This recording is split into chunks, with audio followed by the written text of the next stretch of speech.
Fashion TV की franchise, बड़े बड़े निवेश, हाई प्रोफाइल इवेंट्स और करोड़ों के मुनाफे का सपना। लेकिन इस चमक दमक के पीछे छिपा था देश में फैला एक ऐसा कथित ठगी का नेटवर्क जिसने सैकड़ों निवेशकों की जिंदगी भर की कमाई डुबो दी।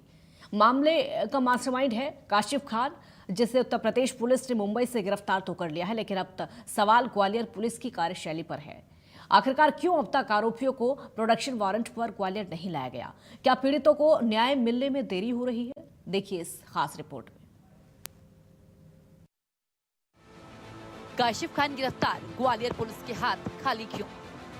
ठगी का मास्टरमाइंड सलाखों के पीछे, पीड़ित अब भी इंसाफ से दूर। यूपी पुलिस ने किया एक्शन, ग्वालियर पुलिस कब दिखाएगी रिएक्शन? गिरफ्तारी हो गई, लेकिन जांच अब भी अधूरी है। करोड़ों के कथित घोटाले में गिरफ्तारी तो हुई, अब आगे क्या? फैशन टीवी और थाई स्पा बिजनेस फ्रेंचाइजी और मोटे मुनाफे का लालच, इन्हीं सपनों के सहारे देश भर के करीब 200 से ज्यादा निवेशकों से लगभग 500 करोड़ रुपए की कथित ठगी का मामला सामने आया है। और इस पूरे नेटवर्क का मास्टरमाइंड काशिफ खान उर्फ काशिफ सरदार हाशिम खान मलिक है। यूपी के गोरखपुर जिले की रामगढ़ताल थाना पुलिस ने अप्रैल में मुंबई से काशिफ खान, ऑपरेशन हेड कृष्णा देवी और वित्त नियंत्रक नवीन आहूजा को गिरफ्तार किया था। पुलिस के मुताबिक ये गिरोह बड़े ब्रांड से जोड़ने और फ्रेंचाइजी दिलाने का झांसा देकर के लोगों से करोड़ों रुपए निवेश कराता था। 500 करोड़ की कथित ठगी का जाल, फैशन टीवी फ्रेंचाइजी के नाम पर बड़ा खेल, 200 से अधिक निवेशकों से करोड़ों रुपए जुर्माने का आरोप, मोटे मुनाफे का सपना दिखाकर निवेश कराया गया। मुख्य आरोपी काशिफ खान समेत कई लोग पुलिस गिरफ्त में। मुंबई से गिरफ्तारी, गोरखपुर जेल में बंद आरोपी। ग्वालियर में भी दर्ज है ठगी का मामला। पीड़ितों का आरोप, पुलिस ने समय पर कार्रवाई नहीं की। आरोपियों की जमानत को लेकर के बढ़ी पीड़ितों की चिंता। जमानत मिलने पर देश छोड़ने की आशंका जताई। दुबई, मुंबई, दिल्ली, यूपी और एमपी तक फैला नेटवर्क। करीब 14 साल से चल रहा था कथित ठगी का कारोबार। सवाल, पीड़ितों को पैसा कब मिलेगा वापस? जांच में ये भी सामने आया है कि काशिफ खान खुद को फैशन टीवी इंडिया का बड़ा अधिकारी बताकर निवेशकों का भरोसा जीतता था, लेकिन मंत्रालय कॉर्पोरेट मामलों के रिकॉर्ड में वो कभी कंपनी का आधिकारिक डायरेक्टर नहीं पाया गया। यानी जिस पहचान के दम पर लोगों से उसने करोड़ों रुपए वसूले, वही पहचान अब जांच के घेरे में है। सूत्रों के मुताबिक ये नेटवर्क केवल बिजनेस तक सीमित नहीं था। हाई प्रोफाइल इवेंट्स, फिल्मी हस्तियों से जुड़ाव और ग्लैमर की दुनिया का इस्तेमाल कर निवेशकों को प्रभावित किया जाता था। इस मामले का सीधा कनेक्शन ग्वालियर से भी जुड़ा है। काशिफ खान, उसकी पत्नी रुक्मिणी सिंह हुड्डा और सहयोगी दुष्यंत सिंह के खिलाफ ग्वालियर के थाटीपुर थाने में भी लाखों रुपए की ठगी का मामला दर्ज है। लेकिन सबसे बड़ा सवाल अब ग्वालियर पुलिस की कार्रवाई पर उठ रहा है। पीड़ितों का आरोप है कि उत्तर प्रदेश पुलिस द्वारा गिरफ्तारी किए जाने के बाद भी ग्वालियर पुलिस ने अब तक आरोपियों को प्रोडक्शन वारंट पर लाने की प्रक्रिया शुरू नहीं की। इतना ही नहीं, आरोप ये भी है कि आरोपियों की अनुपस्थिति में ही अदालत में चालान पेश कर दिया गया। FTV के नाम से फ्रांचाइजी उनने ली थी और उसके लिए उनने हमको कैफ़े एंड बार के खोलने के लिए इंदौर में ली थी हम लोगों ने। इसकी फ़ीस 40,000 रुपये थी। कंपनी के नाम से हमने 40 लाख रुपए उनके खाते में ट्रांसफ़र किए और GST के नाम से उनने 7,20,000 रुपये दिए थे, जो कि GST में जमा नहीं करे उनने। उसका आज दिनांक तक ना बिल दिया ना कुछ दिया है।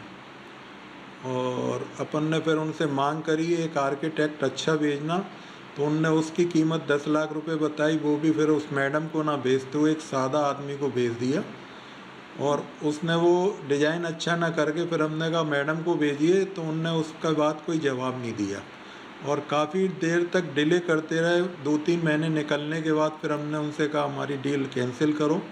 हमने खुद अपने नाम से वहाँ विदय फूड के नाम से इंदौर में 140 स्कीम में होटल और कैफ़े एंड बार चलाया। जब पैसे नहीं मिले तो थाटीपुर थाने में आकर हमने रिपोर्ट करी 14/7/23 को। उसके बाद वहाँ पर केस प्रकरण दर्ज हुआ और आज दिनांक तक उनको ना तो पुलिस प्रशासन गिरफ्तार कर रहा है, सब ढीली व्यवस्था चल रही है और धोखाधड़ी हमारे साथ 47,20,000 की हुई। वहीं पीड़ितों का कहना है कि जब यूपी पुलिस आरोपियों को मुंबई से गिरफ्तार कर सकती है, उनसे पूछताछ के लिए कस्टडी रिमांड ले सकती है, तो फिर ग्वालियर पुलिस आखिर पीछे क्यों है? देखिए, इसमें एक प्रक्रिया होती है कि यदि कई ऐसे आरोपी रहते हैं जिन्होंने अलग-अलग राज्यों में अपराध किए हैं, अलग-अलग जिलों में अपराध किए रहते हैं, तो जो संबंधित जिले या राज्य की पुलिस है, उसके संबंधित थाने के द्वारा उनको कई बार PR पे लिया जाता है और उसके बाद अपनी अपनी मतलब पूछताछ की जाती है। तो इस प्रकरण में भी जैसे आज थाटीपुर में अपराध कायम है, तो थाटीपुर थाना क्षेत्र का जो भी जुरिडिक्शन का न्यायालय है माननीय, तो उसमें वहाँ से प्रोडक्शन वारंट प्रोड्यूस करा के थाना प्रभारी को वहाँ कॉन्टैक्ट करना पड़ेगा, जिसकी लेटेस्ट जेआर पर तो उसको आरोपियों को मतलब वहाँ डिटेन करके रखा गया है अभी।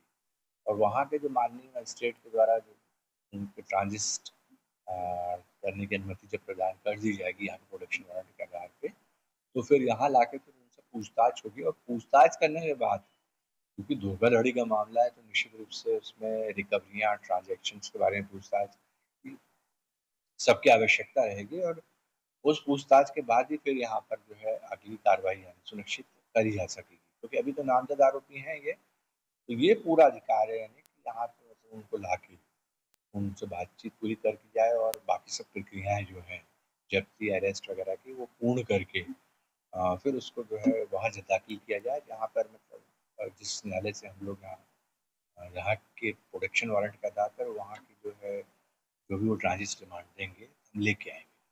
वहीं कई राज्यों में काशिफ खान पर आपराधिक मामले दर्ज होने की बात सामने आई है। जांच एजेंसियों का दावा है कि ये सिंडिकेट वर्ष 2014 से सक्रिय था और अब दर्जनों नहीं बल्कि सैकड़ों लोग इसके जाल में फंस चुके हैं। वहीं जीएसटी विभाग द्वारा भी संबंधित कंपनियों के खिलाफ कार्रवाई और करोड़ों रुपए की कर अनियमितताओं के नोटिस जारी किए जाने की जानकारी सामने आई है। इन राज्यों में मामले दर्ज हैं मध्य प्रदेश, उत्तर प्रदेश, हरियाणा, गुजरात, महाराष्ट्र, गोवा, राजस्थान। लेकिन सवाल अब भी बरकरार है, क्या पीड़ितों को उनका पैसा वापस मिल पाएगा? क्या पूरे नेटवर्क का पर्दाफाश होगा? और सबसे बड़ा सवाल, क्या जांच में हुई देरी से आरोपियों को फायदा मिल सकता है? हंडिया बैराज